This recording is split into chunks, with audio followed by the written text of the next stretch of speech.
classificação da hierarquia dentro de um grupo está correlacionada com vários fatores. Dentre esses fatores, a idade é o fator mais consistente em cavalos selvagens e semi-selvagens, tanto no harém quanto na maioria dos grupos de solteiros, mas não é significativa em cavalos domésticos. A experiência social e o temperamento individual foram identificados como mais significativos em um rebanho de cavalos solteiros, assim como a agressão em éguas domésticas e potros foi o componente mais significativo. Éguas ou garanhões podem manter a posição de todos do topo em grupos. No entanto, as éguas mais velhas nem sempre ocupam posições mais altas de hierarquia. Então, aquela velha máxima dos treinadores de horsemanship natural, de que existe uma égua alfa que é a líder do rebanho, ela não se confirma nos estudos científicos. O comportamento agonístico representa apenas uma pequena proporção de interações entre os cavalos domésticos e também nos selvagens. No entanto, as taxas por hora são geralmente consideravelmente maiores em cavalos domésticos em comparação com os cavalos manejados de forma mais extensiva, ou até mesmo dos cavalos selvagens. Curiosamente, em todos os estudos em que foi fornecida alimentação suplementar, os cavalos em condições de campo ou também nos estabulados, as taxas de comportamento agonístico agressivo aumentaram, ou seja, a suplementação alimentar ela estimula esses cavalos a terem esse comportamento agonístico. Então, ele vai estimular o conflito entre esses animais. O foco do horsemanship natural no comportamento agonístico e também na hierarquia de dominância e na liderança pode refletir um viés devido à observação de cavalos domésticos e suas maiores taxas de agressão.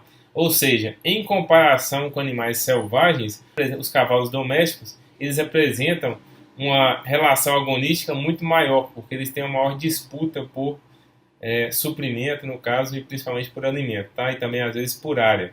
Então isso vai fazer com que esse comportamento agressivo entre eles seja maior. Então a observação de treinadores que trabalham com horsemanship natural e dizem ter observado cavalos já domesticados, ela tem esse viés aí, já que esses grupos apresentam maior taxa de agressões. Então, o preditor mais confiável da relação de dominância é o comportamento de evitação e não a expressão de agressão por parte do animal dominante.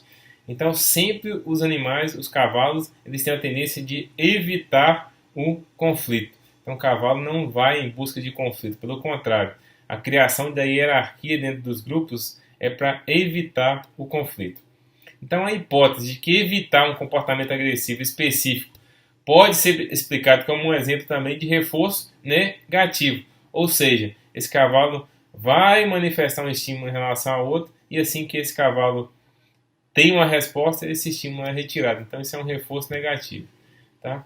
A classificação e a liderança. Então, os cavalos que cumprem papéis iniciais em atividades de grupo podem ou não ocupar o posto mais alto nas hierarquias. Também já falou sobre isso anteriormente. Então, o papel do líder pode variar, dependendo da atividade do rebanho. Um exemplo é que em grupos de éguas puro-sangue contendo um garanhão, o garanhão iniciou todas as alterações relacionadas na atividade de manutenção, ingestão, repouso, enquanto uma variedade de integrantes do grupo iniciou o movimento na direção ou longe da alimentação suplementar. Ou seja, essa liderança, como a gente já comentou anteriormente, ela é situacional. Então, entre os Mustangs nos Estados Unidos, o Berger constatou que os cavalos com pontuação como cavalos mais calmos eram mais propensos a levar o grupo para uma fonte de água. E os cavalos mais nervosos eram os mais propensos a iniciar o comportamento de fuga da água. Mas que nenhum cavalo agia consistentemente em nenhum dos papéis. Ou seja, não era sempre que o cavalo mais calmo levava o grupo para a água e não era sempre que o cavalo mais nervoso saía primeiro da água. Tá? Então, é o que a gente falou, é situacional. Ela muda entre os integrantes daquele grupo.